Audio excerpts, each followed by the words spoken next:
Okay. Actually, itong ulat na ito mga kababayan, October 30 pa 'to sinend sa'kin. Sabi ko nga ano, nawala sa dami ng ginagawa ko. Sir, thank you, na-remind mo ko at naging busy kasi ako sa kaka-monitor ng election dito sa Amerika. Mga kababayan, pakita ko muna, patikim muna natin. Patikim, tikim, sibangag, 'di ba? Patikim-tikim o pasinghot-singhot. Okay, gano'n lang natin. Pakita natin yung, we're not supposed teka lang.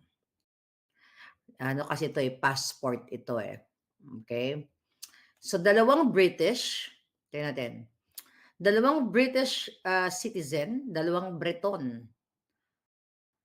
Birthday, kailan 'to? Date of birth, okay, wow. 1986, bata pa 'to, pinanganak ng 1986. Tapos another British,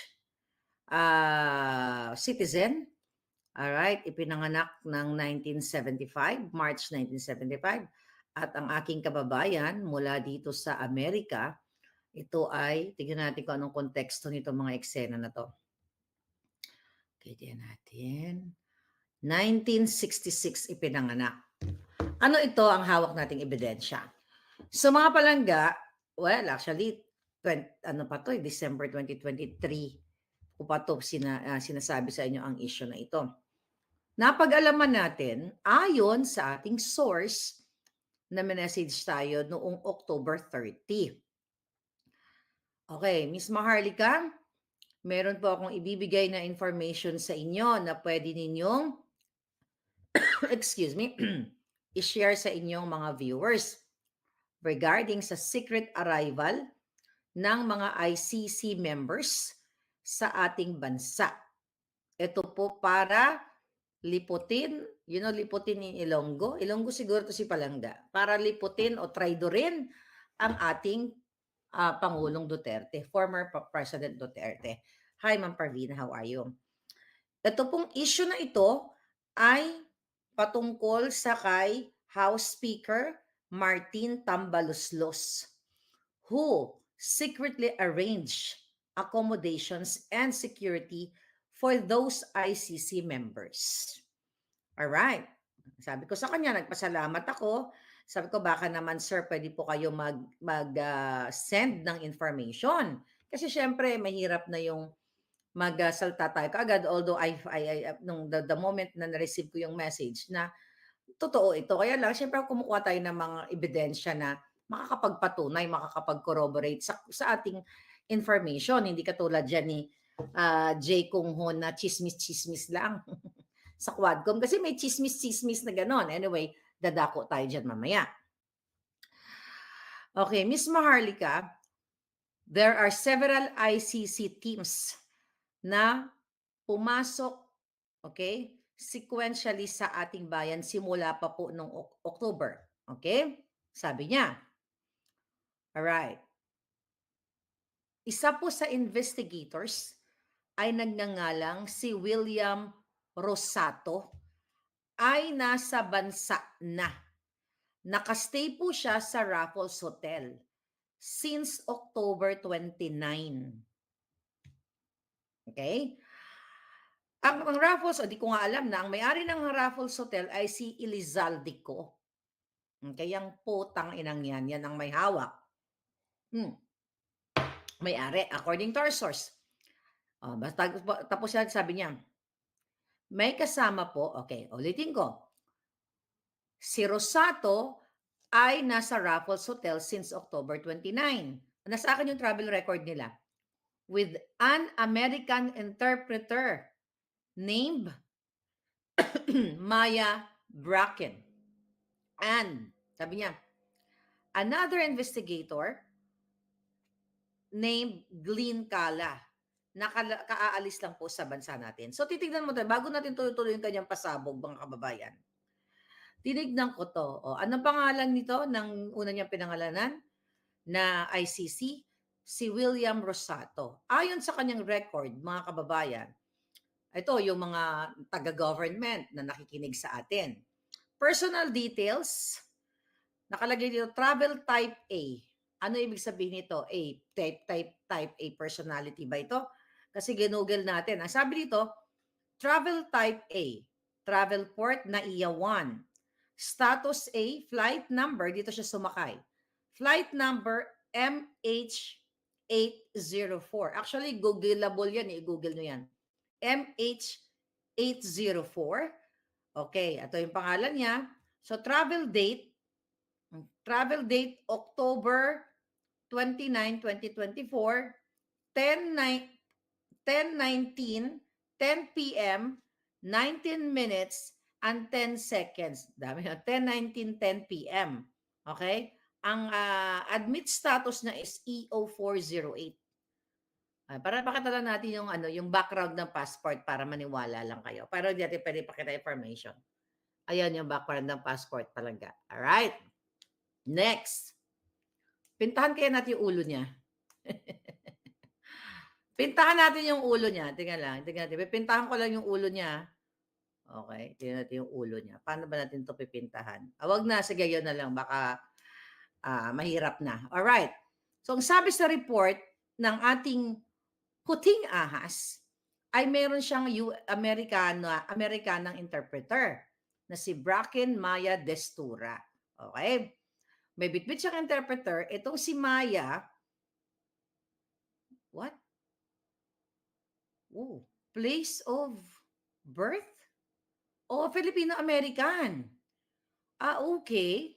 So, based sa kanyang passport, ano to? US passport siya. Lagay lang natin yung shadow, Hindi natin papakita yung buo. Ayan, State. Ayan, dati yung buo. Para lang maniwala kayo sa kay lola nyo.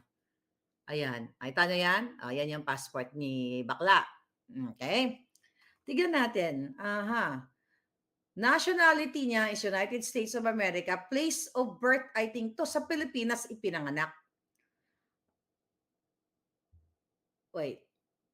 Place of birth, Philippines. Yeah, I believe. Place of birth, Philippines. Okay, so 1966 siya ipinanganak. Okay, so yung isang kasama nila, isisend ko to kay PRRD. Mamaya. Isend ko to sa lahat. Okay, lahat ng pwede nating isendan. Okay, balik tayo sa mensahe, mga hitad. Sabi ni Palangga, pinapasok ito. Okay, itong message niya. Balikan natin yung message na yun. Okay, ito ay inayos pasikreto ni Martin Romualdez. Alright, so another investigator named Glenn Cala. Si Glenn Cala, si Glenn Cala. Hindi pa natin nalaman kung ilang taon, kung ano yung niya. Glenn Cala. Who is Glenn Cala? Okay, Glenn Cala, where are you? Si Glenn Cala or Glenn Cala Roderick Thomas, ang kanyang buong record dito. British citizen na ipinanganak noong 1986. Alright. Now, ang kanyang personal details, ang kanyang travel type A, status A. Alright. Tapos sa NAIA 1 din siya, flight number PR515. Travel date niya, ito ay 10 October 20, 2024. I'm not sure kung ang travel date ba dito, dumating siya sa Pilipinas o pag-alis niya. Diba? I think dumating ito. So dumating siya sa Pilipinas. Well, I can only, andito ba si Palangga ngayon? Alright?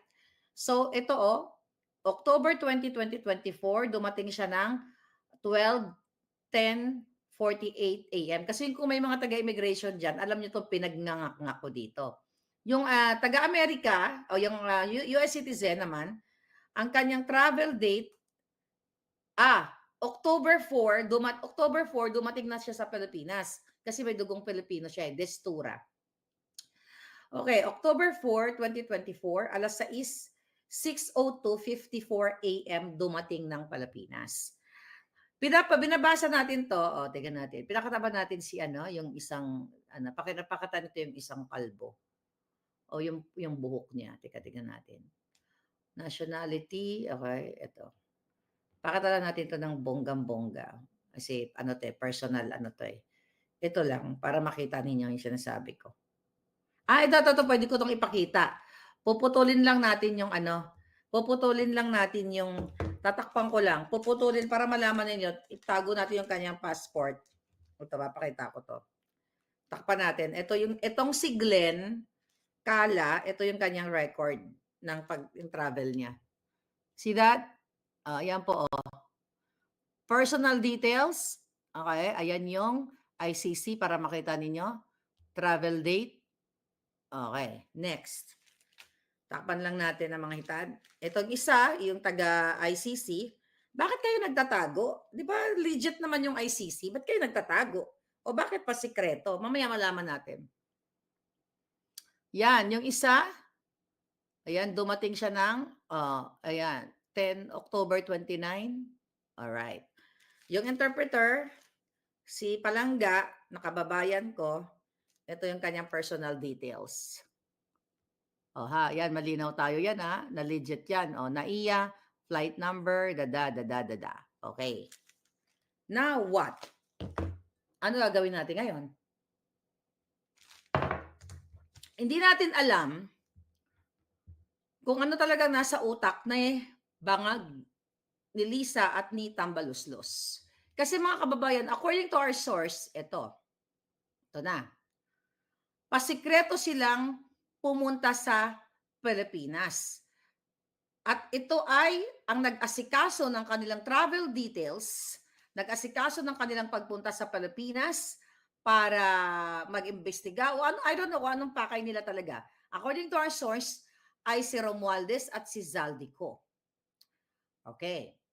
Nung dumating, itong mga members na ito, ay inilagay sila sa 5-star hotel, doon nga sa Raffles na pagmamayari daw ito ni Zaldico, nasa presidential suite sila. And frequently went to high-end hotel, Hotel Midas for meetings with particular person. In and out sila doon sa kanilang hotel. In Midas, sabi niya, where they use as workplace. So doon sila nag-uopisina doon sa Midas Hotel, according to our source.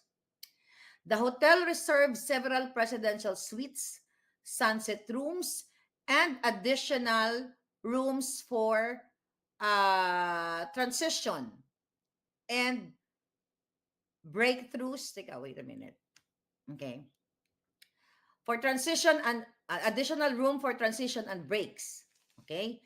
Their accommodation is of highest standard with 5 to 6 securities and 4 drivers standby all day. Pera po ito ng taong bayan. Bakit mayroong 5, 6, grabe close-in security at may 4 to 5 driver na naka-standby sa kanila buong araw? Sabi niya pa nga, when the members are free from work, they just hang around and went shopping accompanied by Filipino escorts. So may escort pa. And their expenses are all charged to this escort. Yung mga escort na yon, according to our source, mga tao ni Romualdez at ang nag-arrange ay si Romualdez at si Elizaldico. Sabi niya,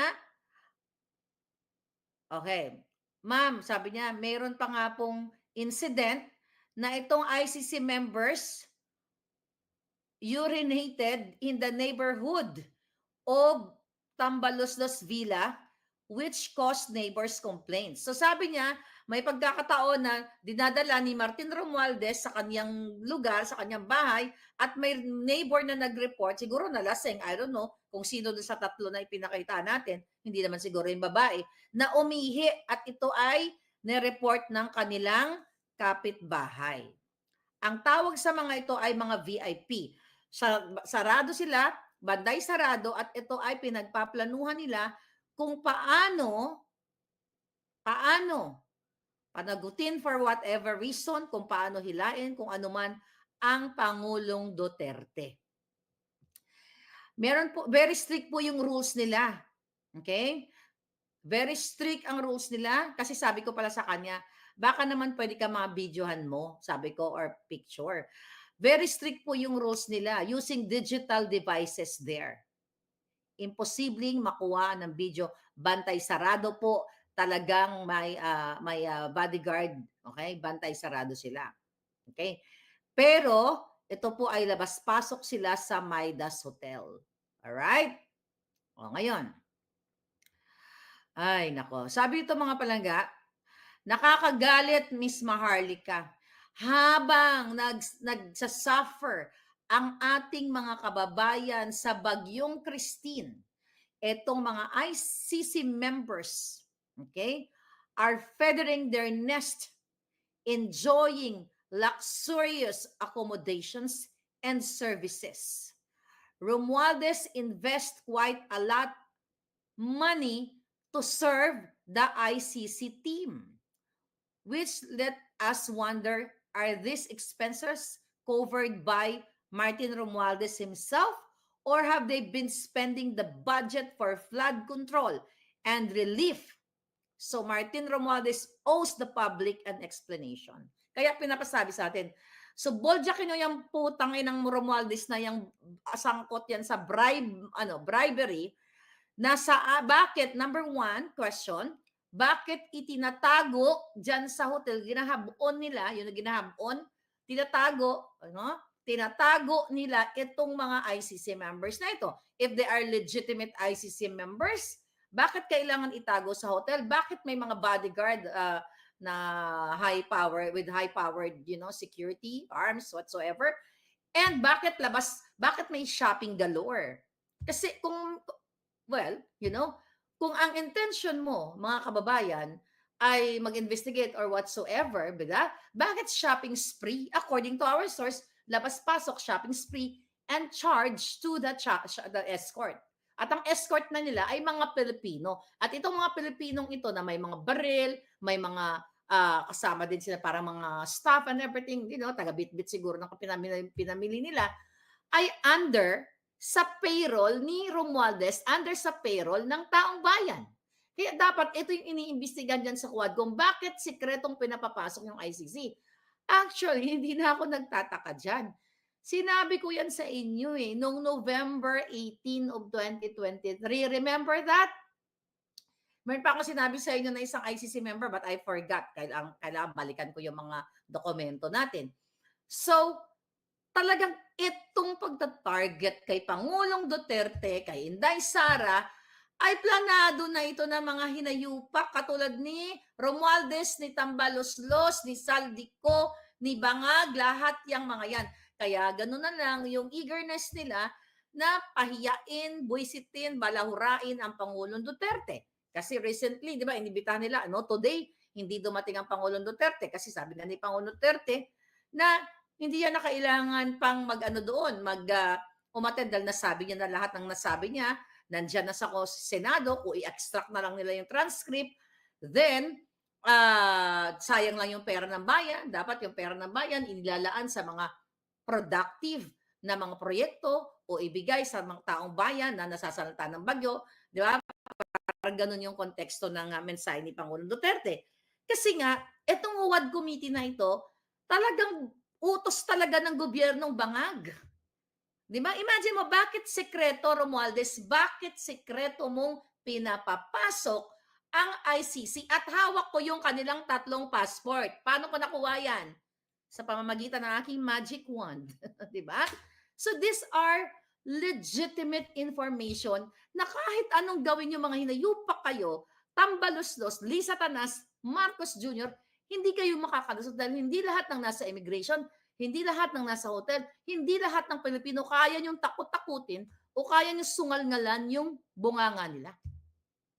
May lalabas at one day, mananagot kayong lahat. Sabi ko nga, kung merong batas na gurgur, dapat lahat kayo magurgur.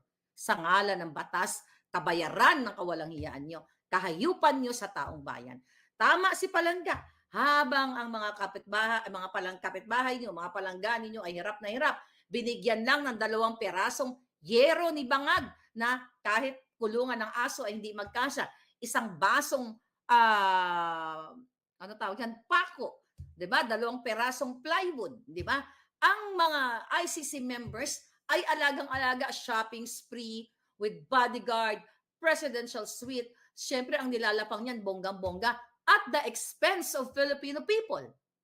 Kasi kung hindi yan gastos ng taong bayan, bakit sinisekreto ni Romualdez? Dapat maging proud pa sila ni Saldico. Kasi may kaibigan namin yung ICC. Kaibigan namin sila, bigyan namin sila ng bonggang-bonggang accommodation. But again, hindi po pwede yun kasi pag inilabas nila, yung pag pinablik nila, ibig sabihin ng mga palangga, talagang yung kitang-kita, kahit hindi nila ilabas, alam nyo na ang alignment o yung target o yung goal nitong mga putang inang tong Malacanang na mga adictos benedictos ay susugin, pahiyain, ikulong, gurgurin o kung anuman ang mga Duterte. Wala na tayo sa ICC eh. 'Di ba? Taliwas sa sinasabi ni Bangag na hindi tayo babalik sa ICC. Hindi na tayo miyembro diyan. 'Di ba? Hindi na. Bakit sekretong pinapapasok? Although they can come in and out sa bansa, they can have fun, travel, emote, drama, kung ano man ang gawin nila. But not to this extent na pasikreto ng ginagawa ng Speaker of the House. Okay? Speaker ng mga bangag, speaker ng mga kawatan dyan, na itatago, isa-shopping, di gwardiya, everything, habang kayo, magdusa kayo na mga nasalanta ng bagyo sa isang basong pako para pagdugtong-dugtongin niya ang mga bahay ninyo dahil ayaw niyong mag-speak up day sa mga hinayupak na ito. Now what? Grabe, galit na galit ngayon nag-send sa atin. Ay, sabi niya, nakakagalit. Sabi niya, it's infuriating. Okay? That while our people are suffering from Typhoon Christine, those ICC members are feathering their nests, enjoying luxurious accommodations and services. Martin Romualdez invests quite a lot of money to serve the ICC team, which, nabasa ko na pala to. Okay, and Romualdez is secretly arranging operations with ICC, though our country didn't join. Ito na nga, nabanggit niya. ICC and Bangag recently also claimed that our government will not cooperate the investigation of ICC. Sabi niya, ano ang ginagawa nila dito, Miss Maharlika? Sabi niya, is a waste of money and betrayal of public trust, and it should be alerting to the public. Kaya ina-alert ko kayo mga palangga. Ngayon, sabi pa nga niya sa akin, Miss Maharlika, in case you don't know, Midas Hotel where the ICC, I stand corrected. Teka mo, mali ako doon sa hotel. Ang sabi ko, Raffles, di ba? Midas Hotel where the ICC members hold their meetings is owned by Elizaldico. So yung Midas pala pagmamayari niya, hindi yung Raffles. Sorry naman. Sabi niya, Miss Maharlika, ito po yung kanilang 3 passport. Ayan, ito ang passport nila. Sabi niya, I hope makatulong po yan para ipaalam niyo sa taong bayan, please just don't share. Ganyan-ganyan. Okay? Tapos meron siya sinasabi dito, hindi ko lang alam kung sino siya kasi tinext ko siya eh. Sabi niya, I should also mention that ST is deeply involved in this matter. I don't know kung ST stands for Senator Trillanes. I don't know kung sinong ST o, I'm not sure yet. Kasi ang alam ko, si Trillanes in 2023, talagang involved, inatasan na talaga ni Lisa Tanas na i-escortan yan o alalayan yung mga ICC na yan. Sabi niya dito, Trillanes has, not Trillanes. Sabi niya, yung ST nga, he has been authorized by Bangag to serve as the government representative responsible for engaging with the ICC members. Ano ibig sabihin nito, palangga? So, ang mga traidor ninyong gobyerno ay, talagang nilalapastangan kayo at talagang malupit ang galit kay PRRD at sa mga Duterte. Sabi ko nga sa inyo, kahit na magalit sila, buwisitin nila ng buwisitin si Pangulong Duterte, well, taliwas, dahil ang nabubuwisit sila, di ba? Hindi yan makaka-apekto sa mga Duterte. Pero ang naaapektuhan, kayong mga palangga, kayong mga kababayan, I think ST Sunny Trillanes. I think that's Sunny Trillanes, no? ST is Sunny Trillanes. Okay, mag-settle tayo dyan. Pero sabi ko sinong ST, malay ko ba kung sinong ST na yun. Pero pumasok sa isip ko si Trillanes. Baka may iba pang ST. But ganun pa man, mga palangga, Elia, you guys are right, I think. So ganun pa man, so eto, gustong ipaalam, feeling ko, itong informante natin, baka nagtatrabaho sa hotel or baka nasa government, kasi paano nakukuha itong information? Baka taga-immigration, Kasi hawak natin yung 3 passport. Ay, email ko nga dyan sa kay Inday Sara. 'Di ba? I don't know. Mga taga-Inday, mga Inday-Inday diyan. Inday-Inday sa Balitaw. Abangan yung email. Kakabog ko to mamaya after natin mag-usap. Okay? So yun yun. Pinapaalarma kayo na binagastusan yung ICC, pina-shopping galore, presidential suites and everything, VIP, travel arrangement, lahat sa ngalan ng what? Pera ng bayan. Kasi bakit ito tinatago? Okay? Kaya no wonder yung Huwad committee na yan, walang tigil sa kakapatawag kay Pangulong Duterte na meron pa daw silang, sino yun? Si Paduano ba yun? Paduano or si Fernandez na sinasabi nila mag-inhibit daw sila dyan dahil nasasangkot sila, di ba? Dahil pinangalanan sila ni Colonel Grijaldo. Pero andyan dyan pa rin ang mga ulupong. Sinasabi nila na dapat umatid si Pangulong Duterte kasi meron silang 20,000 questions kay Pangulong Duterte recently sa kanilang hearing. At ito dapat, yun dahil hindi umattend, mag-i-issue sila ng show cause kay Pangulong o show cause order. At lahat na lang, Duterte, putang ina, Duterte ang mga pinagsasabi nila. Ang issue nila, 48 years ago na. Pero ang issue ng lipunan, yung mga nabahaan natin, mga kawawa, mga biktima ng pang-chuchuk-chak Chinese dyan, pagdudukot, kahirapan, name it, lahat na araw-araw pinag-usapan natin ng kahirapan, ayaw nilang pag-usapan sa Quadcom kasi the mastermind of all of this kadyutahan ay si Bangag, si Lisa, at si Tambalusos. Yang tatlong demonyong yan, yan talaga ang what? Ang punot dulo ng kahirapan ninyo dyan sa Pilipinas. Mga palangga. Okay? Midas Hotel, alam mo ang gawin ninyo? Okay, gawin ninyo mga taga Midas Hotel. Pasimple lang kayo. Dapat kasi magtulungan tayo Kayo mga gwardya sa parking, pasimple kayo. Video-video sid natin kay Maharlika. Okay, paglabas, video-video, okay? Kasi, alam nyo to basta nasa presidential suite sila o yung mga naka-check-in dyan ng mga richy-bitchy. Baka nandyan kayo ngayon. Baka naman or yung mga waiter o yung mga bartender o yung mga empleyado ng hotel. Baka naman, di ba? Mag-video-video kayo. Hindi naman kayo lahat kayang kontrolin ng mga hayop na yan. Dahil may katapusan lahat ang mga ginagawa nila, mga palangga. Di ba? May katapusan lahat to. Lalo na ngayon na presidente na si Trump. Okay? Next year pa pala. Okay? Next year pa next year pa siya mag-inaugural. So ngayon, mga kababayan, eto lahat ng kadyutahan ito ay kabulukan ng Marcos. Yung kanyang chief PNP, di ba? Na si Marbil, kung ano-ano mga pinagsasabi na ang pag-aadiktos, ang mga gumagamit daw ng pulburon katulad ng amo niya ay hindi adik, kundi kailangan lamang gumamit ng mga kung sino mang tarpulano para mag-extend ng oras. Di sila adik.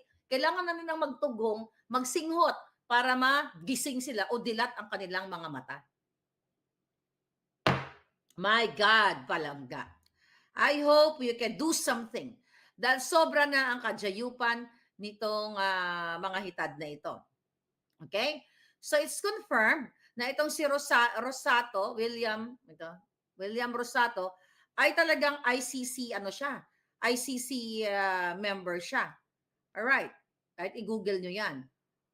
Temo, gusto mo, sabihin ko pa birthday niya birthday niya. Tingnan natin mga birthday nila. Happy birthday! April 28, si William. Okay? Happy birthday. March 8 pala si William, March 8. Ang April 28 pala si Glenn. Okay? Hindi yun si Attorney Glenn, Okay, si Palangga, yung kababayan ko dito sa Jamaica, yung interpreter, ang birthday niya naman is August 27. Happy birthday sa inyong tatlo. Di ba? I will send this passport. I-email ko to. Nakakagalit itong mga hinayupak na to, mga kababayan. Nakakagalit ang gobyerno ninyo. Okay? Dahil ang pakikipagsabwata nila, mga palangga, ay what? Meron silang agenda. Kasi dapat bukas yan. Lahat ng mga ganyang klase, bakit, sino ba tina-target nila? Di ba si PRRD? Si Daysara, si Bato, si Bongo? Oy, Senator Bato, Senator Bongo, ano pag ginagawa ninyo? Giatay, send ko sa inyo to para malaman ninyo. I'm serious. Okay? Kaya ngayon, actually, another issue. Dahil ito mga expose natin, na-expose sila, nahubaran sila lahat. Ito mo, imagine mo, meron na namang memorandum sa inyong mga PNP personnel na may memo, mga palangga, sa buong PNP na hindi pwedeng i-share ang interview ni Marbil na sinasabi niya yung mga adiktos ay hindi addict. Imagine nyo to mga kababayan, may memorandum. Talagang hayop to mga to, diktador to the highest level. Remember, nung January this year, di ba? I think that was January 28 nung sinabayan nila yung Maisog. May memorandum sa lahat ng mga kapulisan na i-share ang event ni Kuting. May memorandum na wag manood kay Boljakan ang mga police o mga men and women in uniform.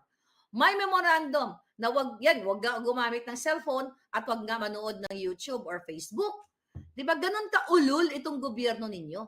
Ganun ka mga bangag. Ito yung impact ng mga addictus benedictus.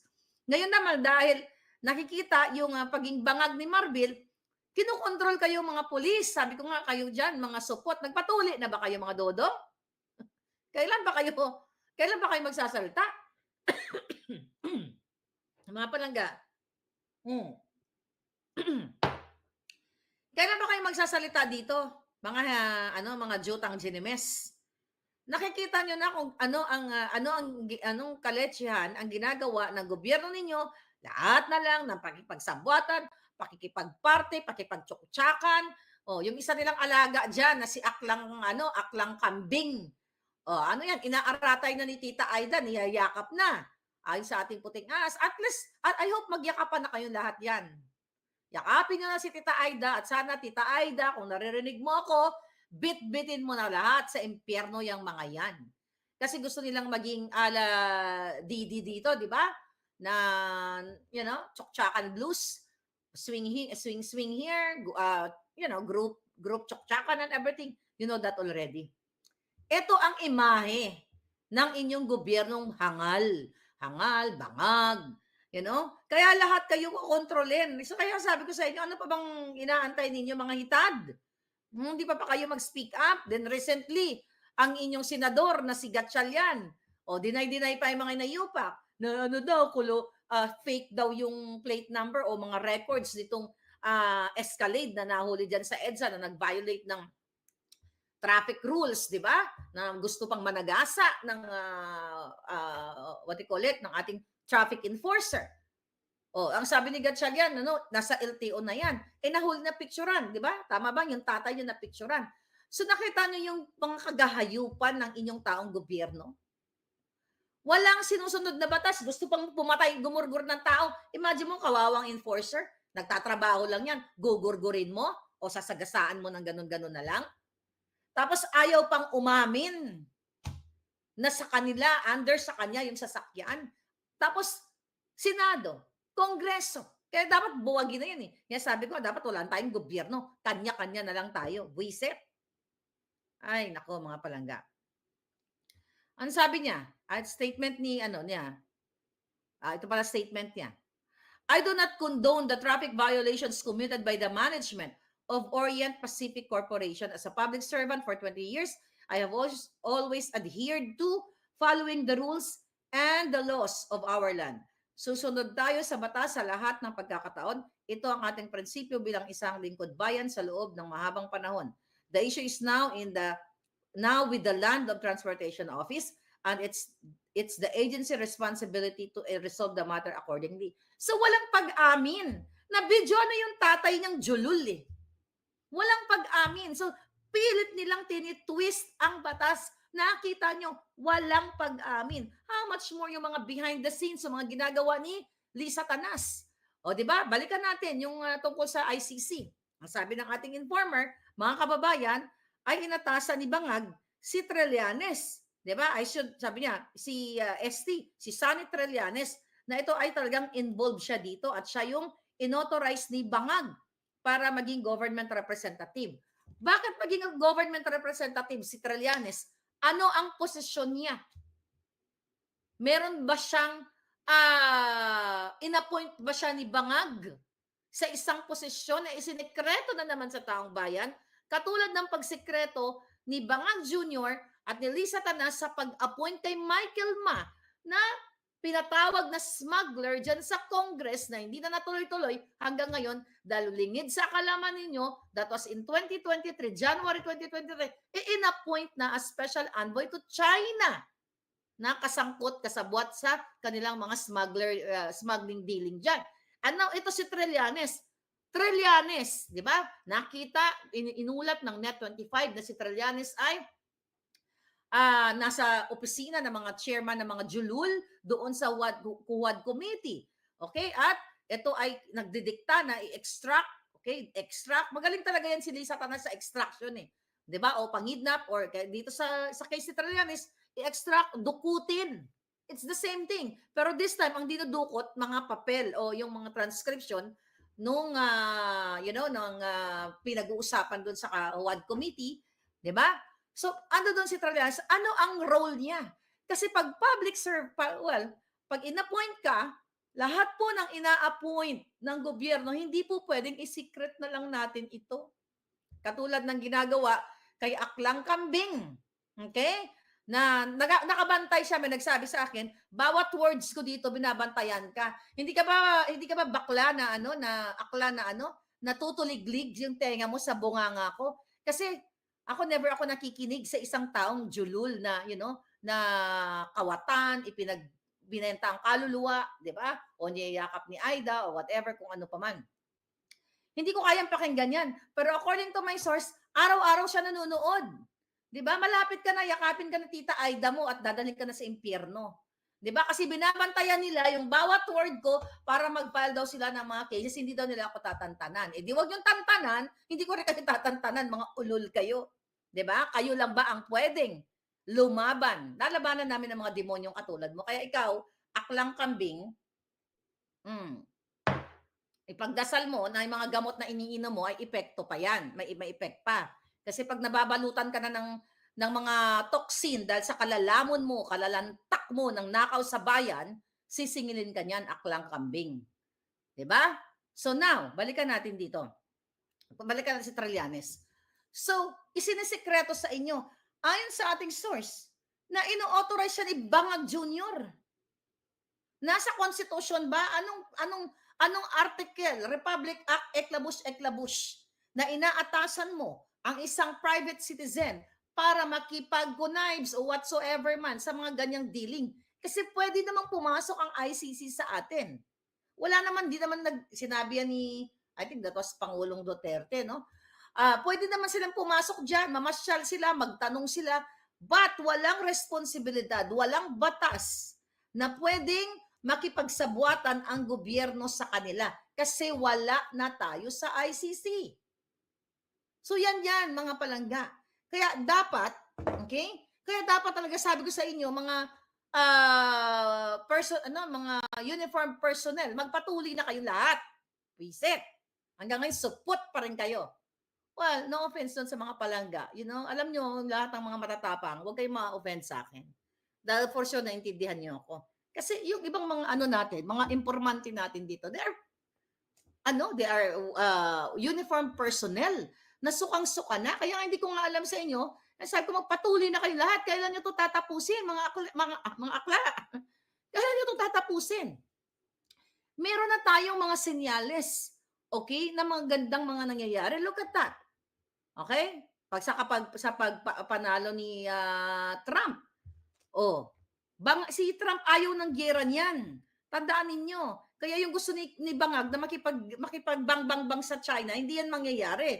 At I hope nga, sabi ko nga, the moment na umupo si Trump next year, i-pull out niya na yung EDGA sites dyan, mga palangga. Okay? I-pull out niya na yan. Sabi ni Ines, takot na walang matanggap na retirement yung mga nasa taas, kaya wala tayong maaasahan. Pero sabi ko nga naman sa inyo, huwag kayong matakot kasi the moment na mawala yung mga bangag na yan, let's say kung sino, let's say si Inday Sara, siya naman talaga ang nasa, yung susunod dyan eh. So, i-reinstate lahat yan kung ano man yung, ang inyong benepisyo. Dahil hindi pwedeng basta-basta na lang kayong tatanggalan ng inyong benefits dahil sa kajotahan ni Lisa Tanas at ni Bangag.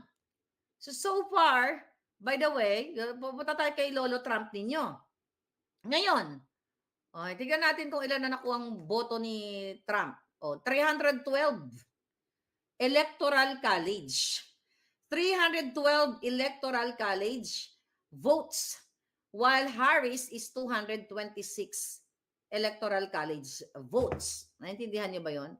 Pero medyo bitin yung explanation natin kagabi. Okay, let's explain it again. Diba? Pero bago tayo mag-explain dito, kasi we're learning, natututo ako sa inyo, natututo din kayo ng konti sa akin, at yung iba dyan, naa-addict na sa ngang bells ko. Okay, boljakin nyo si Saldico, boljakin nyo si Bangag, si Lisa Tanas sa kanilang mga Facebook page, si Tambalosos, na bakit sinisekreto nila itong pasok dito ng ICC at mga kababayan, naka-presidential suite, talagang alaga, the bodyguard, shopping galore and everything. I-echo nyo yan para matuliglig yung mga hayop na yan. Ngayon, mga kababayan, okay? Sabi ni my mind and me, they are trying to hold on to the grip of their power. Tapos na sila. They were given the chance to fix their mess. Okay? Sabi niya, false narrative of the Bangags, a sovereign citizen. Nawala na si Palangga. Anyway, sabi ni Ezil, pag upo ni Vice Sara, balat ng Juhay lahat ng mga buhaya na yan. Katakot-takot ang audit na gagawin ng mga natin na mga yan. Yeah, we have to do it. Okay? Dito sa Pinas, sabi parang si Lenny daw si Kamala. Ano ba nagawa ni Kamala dito? Yung tawa niya, hindi ko lang kayang gayan. But anyway, she's done. Okay? Huwag natin siya pag-usapan. Pag-usapan natin si Lolo Trump. Okay? Sobrang talaga siya. Sobrang lakas niya. Demo 312 ang kanyang votes. So ngayon, mga kababayan, mag-comment na kayo diyan. Explain ko pa ba kung ano yung electoral votes? Electoral college. Kasi kung ayaw nyo, hindi ko na-explain. Mag-move on na lang ako sa iba. Okay? Okay, mag-comment lang kayo diyan.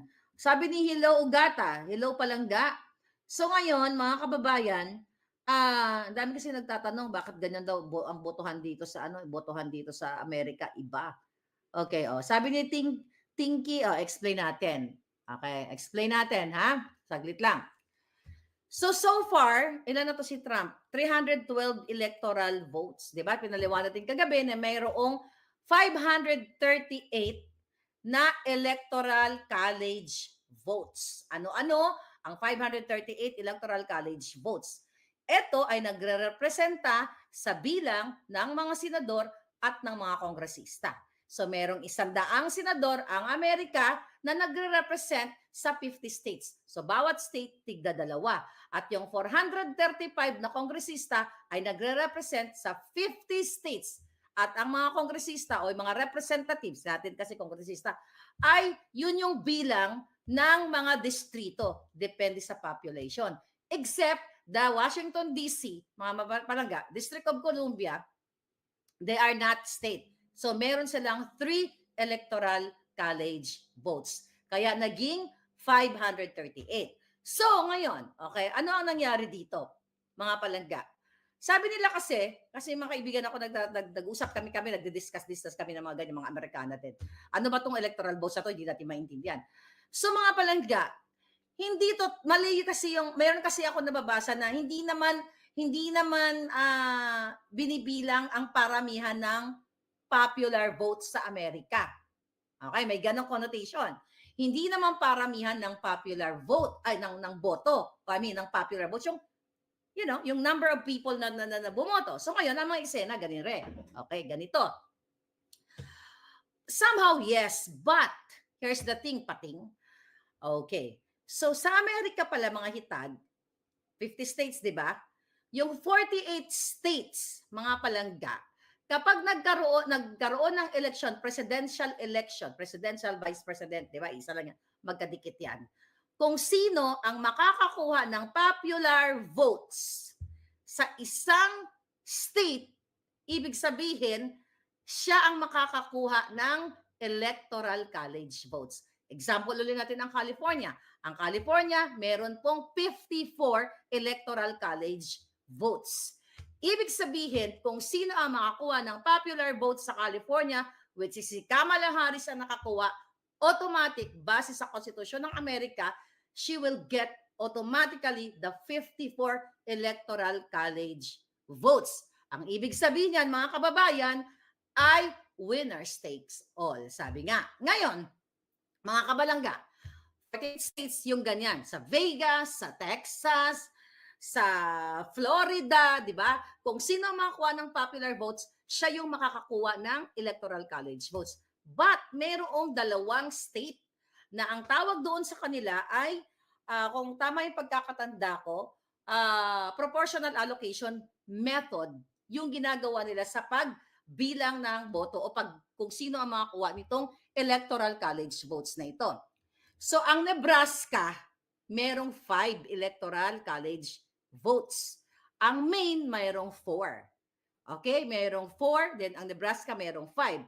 Sa Nebraska, let's say for example, mga kapalangga, ang nanalo kasi meron silang 3 distrito lang, 1, 2, 3. Kunyari, ang nanalo sa unang district ay si Kamala, then second and third ay si Trump.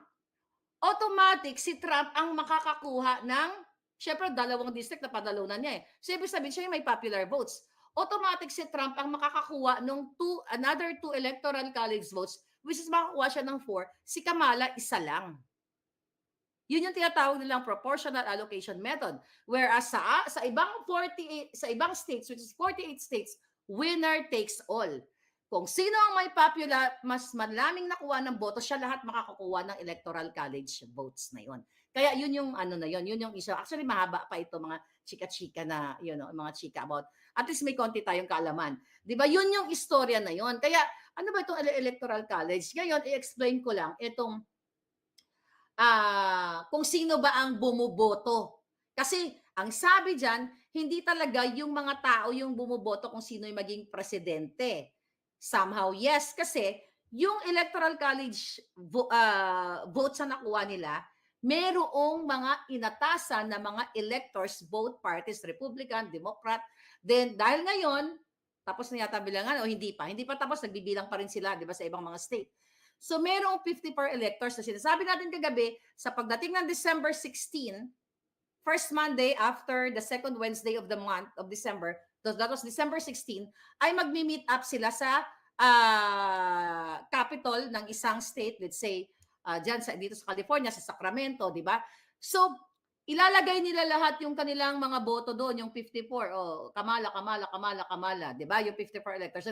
Isisilyado yon, ibibigay sa governor or state, sa Secretary of State.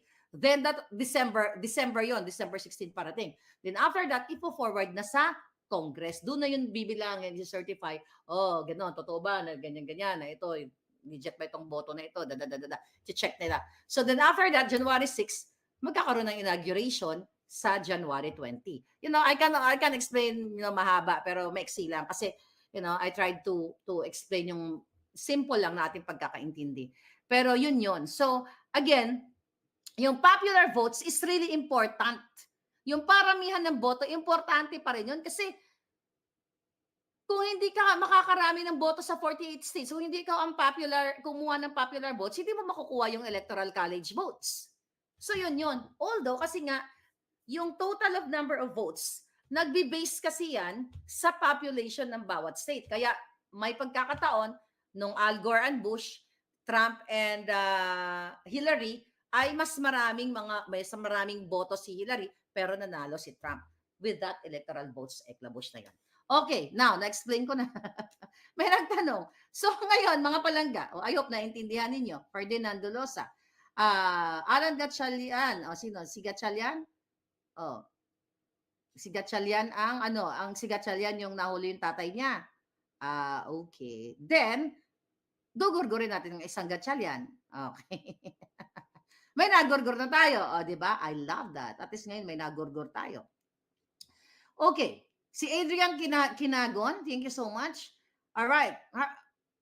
Okay, sabi niya, it's really hard to, complicated yan. Pero, 312 na raw oo nga, 312 na si Trump, sabi ni Victoria Slackman. Hindi talaga mahirap talaga intindihan 'yon, pero 'pag yung, intindihin mo, kaya mo ring intindihin 'yon, 'di ba? Google ka na lang 'pag hindi mo naintindihan yung explanation ko, alright? So, gano'n lang 'yon. Pero at least sa simpleng, paliwanag natin ay swing state. Victoria Slackman, 'yun, may nagtanong. Okay, let's talk about swing state. Naririnig niyo 'yun, 'di ba? Swing state and battleground. Ang ibig sabihin nun, mga palangga, yun yung mga states na yon ay unpredictable. Ibig sabihin, hindi baluarte. Ang California kasi hindi baluarte ng isang partido. Ang California, baluarte talaga to ng Democrats. Ang Texas, baluarte ng mga Republican. So kaya yung mga kandidato, like Vice President, President, nagtututok sila dun sa swing states na yon na tinatanong ni Palangga, ni Victoria Lucky Penny, and swing states and battleground. Sige, tignan na natin kung ano yung, ito. Tignan natin to, mga hitad. I-email nyo si mag-comment kayo sa mga bangag tungkol dun sa ICC, Okay, tignan natin to, for the heck. Okay, may nagtanong kaya natin sagutin. Okay. Okay, so ano-ano daw ba? Ayan. Tingnan natin si Palangga yung nagbigay sa atin ng information. Okay. So, ito na. Ito yung mga tinatawag nilang battleground or swing states. Georgia, North Carolina, which is nanalo si Trump dyan. Pennsylvania, nanalo si Trump. I think Wisconsin, no? Arizona, Nevada, Michigan. So, 7 yun. So, doon sila tumututok, yung mga kandidato kapag eleksyon ng presidential, doon talaga sila tumututok kasi doon ay hindi nila parehong baluarte. So, niwi-win nila yung hearts ng mga botante doon. Kaya doon sila tumututok. Kasi bakit pa mangangampanya si Kamala sa California? Sure win na siya. Dahil based sa mga nakaraan, sa history ng botohan, talagang laging Democrat ang nananalo dito. It's the same thing sa Texas. So, ganun yun. Yun ang battleground. May tanong pa? Bago tayo bumalik dito sa mga bangag. Okay? Talo ang presidente. Okay?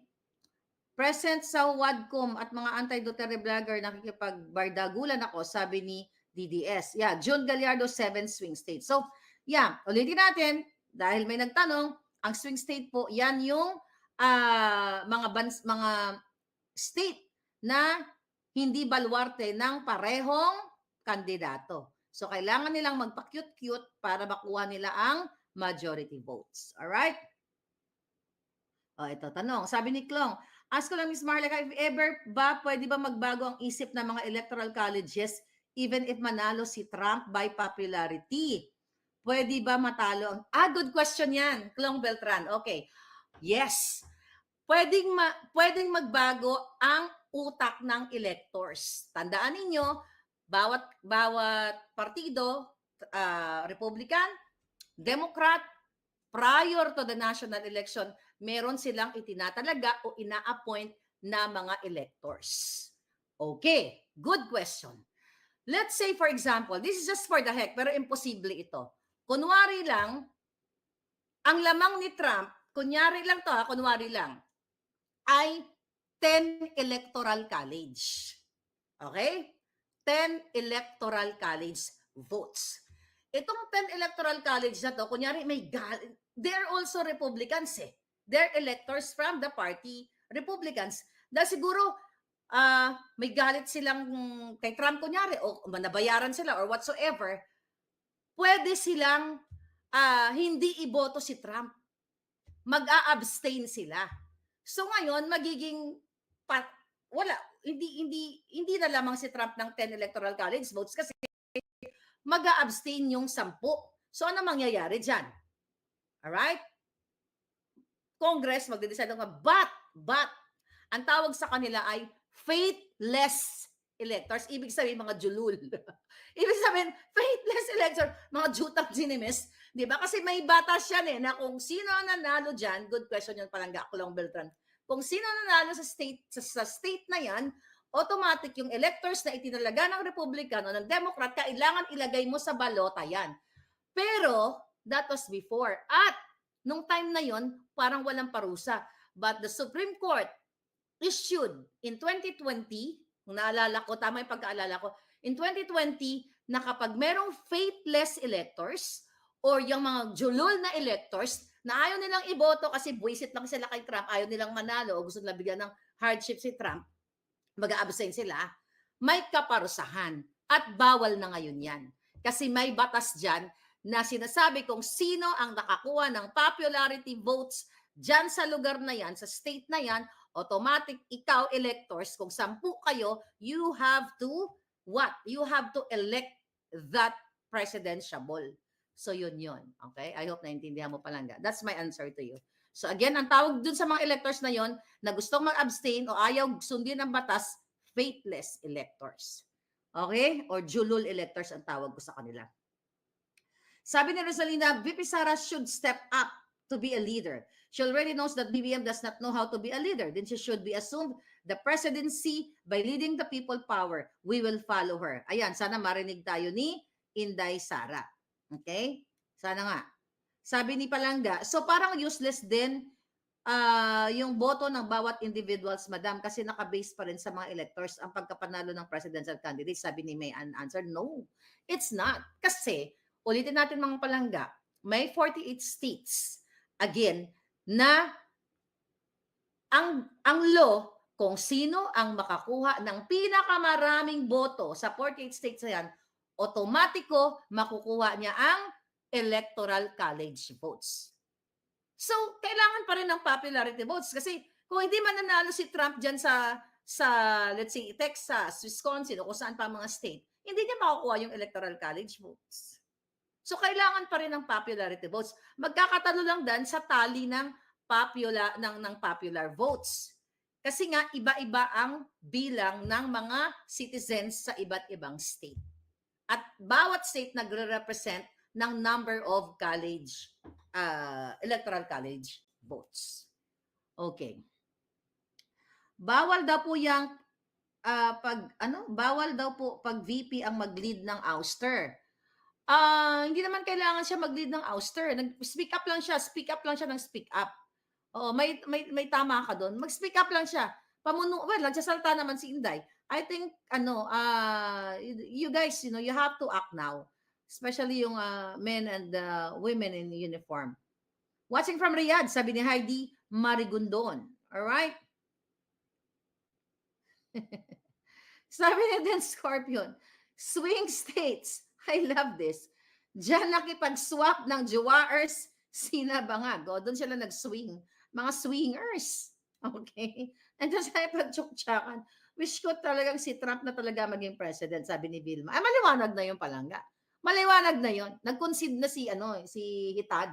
Maliwanag pa yun sa sikat ng araw. Nag-explain lang tayo yung mga possibility kasi meron talagang krong-krong. Hindi natin masabi yon. Kasi sa December 16 pa mag-meet up yung mga mga electors eh. Baka may makrong-krong o baka may nagpupulburon. Katulad ni Bangag, baka may nag-Coca-Cola. So, pwede talaga. Alright?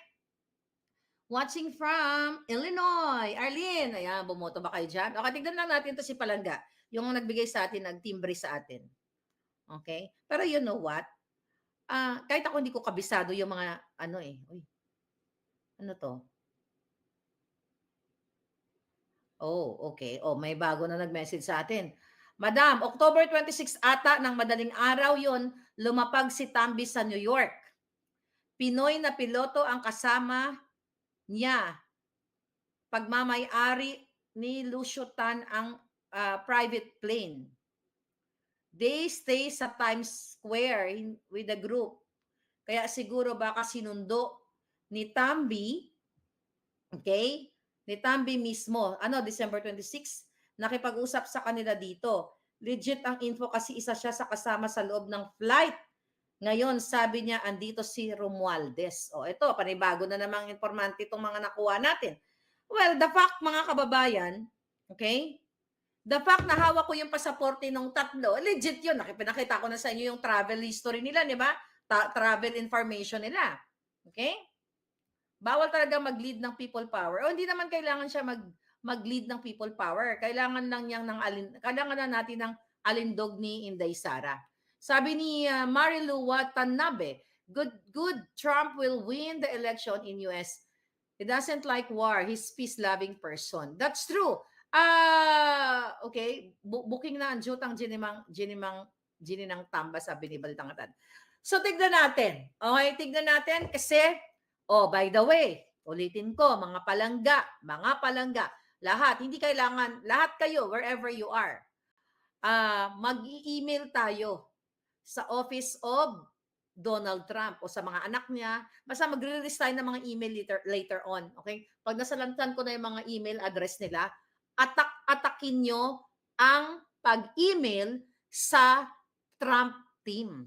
Ano ilalagay nyo sa email? Depende sa iyo kung mayroon kayong personal story na patungkol kay Bangag, kung mayroon kayo na witness pictures and videos. Kasi ako medyo mahaba-haba yung litanya ko. Sisimulan ko. Sisimulan ko sa lahat ng pwede kong maibigay sa kanya with the affidavit, lahat, ikukwento ko at ipipresent natin kay President Trump. Okay? I hope, di ba? Mabasa nila. So, tignan natin kung ano magiging result. Pero, mababasa at mababasa. Ayoko lang magpaka-excited. But, sabihin ko na lang. Di ba? Excited ako na a friend of mine, okay, a friend of mine called me yesterday, kasi umaga na na i-connect tayo sa Republican representative. Okay? I don't know yet.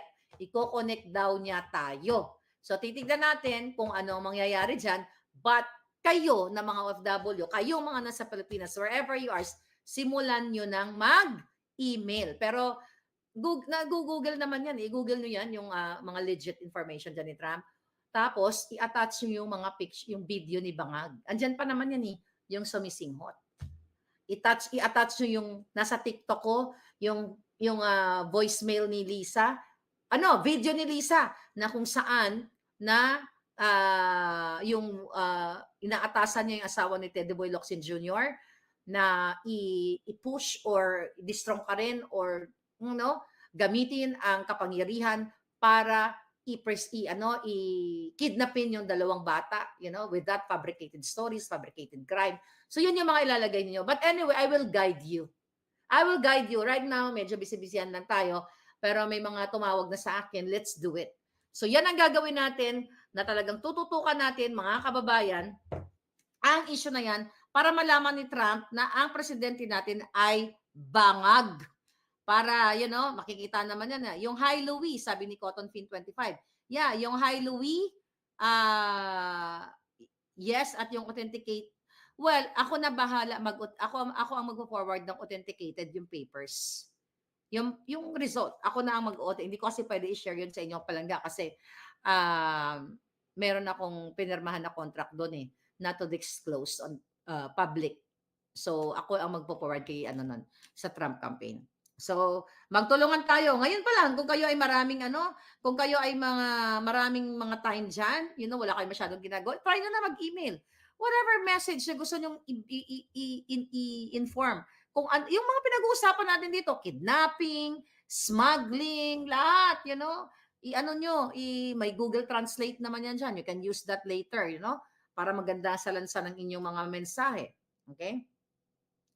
Kubalunas libre. Okay? Ngayon natin. Ano pa yung mga issue ngayon?